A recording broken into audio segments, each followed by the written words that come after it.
نحمدہ ونصلی ونسلم علی رسولہ الکریم اما بعد فاعوذ باللہ من الشیطان الرجیم بسم اللہ الرحمن الرحیم وَأَخْلَصُوا دِينَهُمْ لِلَّهِ فَأُولَئِكَ مَعَ الْمُؤْمِنِينَ صدقت یا رب العالمین۔ آج کی گفتگو اخلاص کے بارے میں ہے۔ اللہ تبارک و تعالی نے قرآن مجید کے اندر ارشاد فرمایا وَأَخْلَصُوا دِينَهُمْ لِلَّهِ، اور وہ لوگ جنہوں نے اپنا دین خاص اللہ کے لیے کر لیا، فَأُولَئِكَ مَعَ الْمُؤْمِنِينَ، پس یہی لوگ مؤمنین کی سنگت میں ہوں گے۔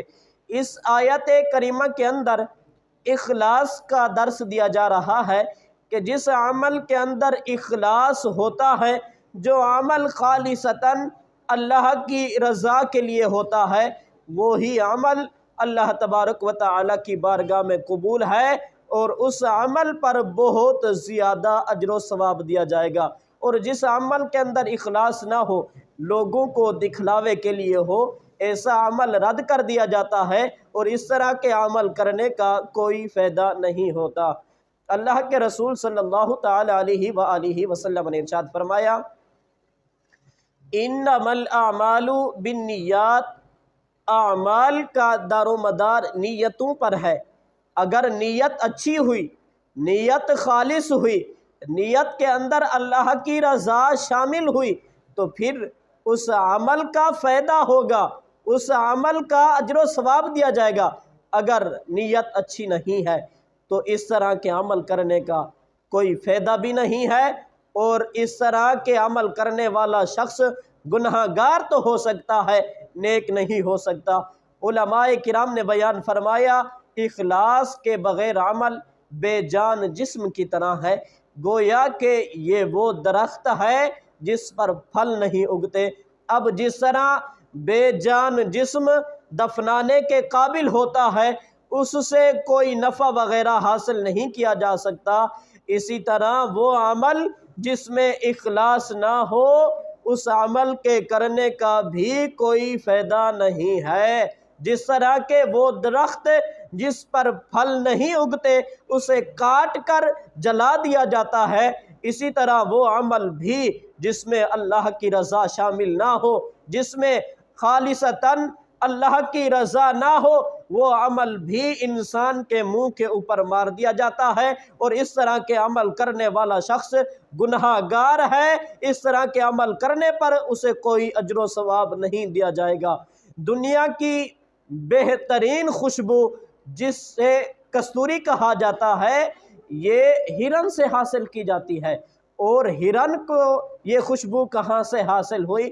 علامہ دمیری رحمۃ اللہ علیہ لکھتے ہیں اللہ کے پیغمبر حضرت آدم علیہ السلام جب اس دنیا کے اندر آئے، کیونکہ وہ اللہ کے نبی تھے، خلیفۃ اللہ تھے، تو دنیا کے جانوروں نے چاہا کہ ہم بھی اللہ کے نبی کی زیارت کرنے کے لیے جاتے ہیں، تو جانور اللہ کے نبی کی زیارت کرنے کے لیے آتے رہے۔ اللہ کے نبی حضرت آدم علیہ السلام ان کے لیے دعا کرتے رہے اور ان کو بھیجتے رہے۔ اتنے میں ہرنوں کی باری آئی، ہرن حضرت آدم علیہ السلام کی بارگاہ میں حاضر ہوئے، تو باب آدم علیہ السلام نے ہرنوں کی پیٹھ پر ہاتھ بھی پھیرا اور ان کے لیے دعا بھی فرمائی۔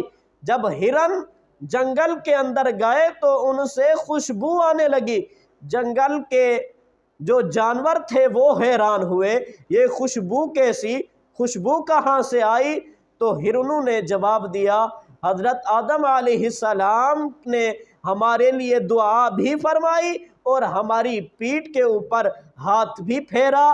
دعا کی برکت سے، ہاتھ پھیرنے کی برکت سے اللہ تبارک و تعالی نے ہمارے اندر یہ خوشبو ڈال دی ہے۔ تو جنگلوں کے جانوروں نے کہا کہ ہم دوبارہ جاتے ہیں اللہ کے نبی حضرت آدم علیہ السلام کی زیارت کے لیے، تو جانور دوبارہ حاضر ہوئے کہ کہیں ہمیں بھی یہ خوشبو مل جائے، تو حضرت آدم علیہ السلام نے ان جانوروں کی پیٹھ پر ہاتھ بھی پھیرا، ان کے لیے دعا بھی فرمائی۔ اب جانور دوبارہ جنگل کے اندر چلے گئے، ان سے وہ خوشبو نہ آئی تو ہرنوں کے ساتھ مخاطب ہوئے، اب تو ہاتھ بھی پھیرا ہے اور دعا بھی فرمائی ہے، خوشبو پھر بھی نہیں آئی۔ تو ہرنوں نے جواب دیا، اگر تمہاری نیت خالص ہوتی، تمہاری نیت ہوتی ہم اللہ کے نبی کی زیارت کے لیے جا رہے ہیں تو تمہیں بھی یہ خوشبو مل جاتی، لیکن تمہاری نیت تھی خوشبو حاصل کرنے کی، اس لیے تمہیں خوشبو حاصل نہیں ہوئی۔ ہماری نیت تھی اللہ کے نبی کی زیارت کی، ہم نے زیارت بھی کر لی اور ہماری نیت بھی خالص تھی اور اس کا اجر بھی ہمیں مل گیا ہے۔ اس واقعہ سے ہمیں بھی سبق حاصل کرنا چاہیے۔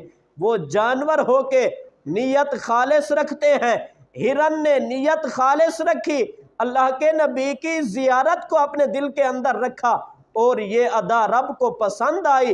اللہ تبارک و تعالی نے ہرن کو خوشبودار بنا دیا نیت خالص ہونے کی وجہ سے۔